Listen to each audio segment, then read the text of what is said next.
கிட்னியில் இன்றைக்கி stone form ஆகிருக்கு. ஒரு சிலர் பார்த்தீங்கன்னா கூழாங்கல் மாதிரி இருக்கும், ஒரு சிலர் பார்த்தீங்கன்னா கரடு முறையாக இருக்கும், ஒரு சிலர் முள் மாதிரி இருக்கும். இப்படி வெவ்வேறு வகையான கல் வகைகள் இருக்குது. இது எல்லாத்துக்குமே நான் சொல்கிற இந்த மருத்துவ குறிப்பு உங்களுக்கு பயனுள்ளதாக இருக்கும். சாப்பிட்டு பார்த்தீங்கன்னா கல் தன்னால் வெளியே வந்துடும். சரிங்களா? ஒரு சிலர் வாழைத்தண்டு சாறு குடிக்கலாமா கேட்குங்க. அது பார்த்தீங்கன்னா இந்த கூழாங்கல் மாதிரி கல் நல்லா உருளையாக இருக்கும் பாரு, அதுக்கு மட்டும் தான் கேட்கும். ஆனால் நான் இப்போ சொல்கிற கஷாயம் எல்லா வடிவில் கல் இருந்தாலும் அது எல்லாத்துக்கும் கேட்கும். ஒன்று, வெள்ளை நிறத்தில் பூ பூக்கிற நெரிஞ்சல் முள். இந்த முள் பார்த்தீங்கன்னாக்க ரொம்ப ரொம்ப அற்புதமாக கேட்கும். இல்லைனா நெரிஞ்சல் முள் கிடைச்சா ஓகே. சமூலமாக எடுத்து நீங்கள் கஷாயம் பண்ணி அது ஒரு நாளைக்கு 2 முறை ஒரு 1/2 லிட்டர் குடிக்கலாம். இல்லை அப்படின்னு சொன்னாக்க நீங்கள் ஆவாரம்பூ கஷாயம் இருக்கு இல்லையா, ஆவாரம்பூ அந்த கஷாயத்தை நீங்கள் வச்சு குடிச்சிங்கனாலையும் உங்களுக்கு கல் வெளியேறும் 2 முறை. இல்லைனா முள்ளங்கி சாறு, முள்ளங்கி சூப்பாக குடிச்சிங்கன்னா சுகர் உள்ளவங்களுக்கு ஓகே, நார்மலாக இருக்கும்.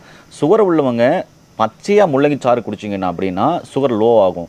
அதனால் சுகர் அதிகமாக இருக்கிறவங்க சூப்பாக குடிக்கலாம்.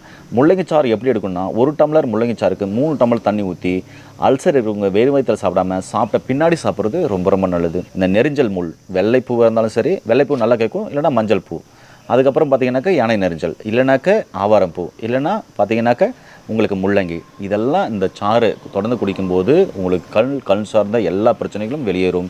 யூட்டை இன்ஃபெக்ஷன் வராது, சிறுநீரகம் நல்லா இருக்கும், நெஃப்ரான்கள் நல்லா வேலை செய்யும். உங்களுடைய கிட்னி பிறந்தம்போது எப்படி இருந்தீங்களோ அப்படி அழகாக மாறும்.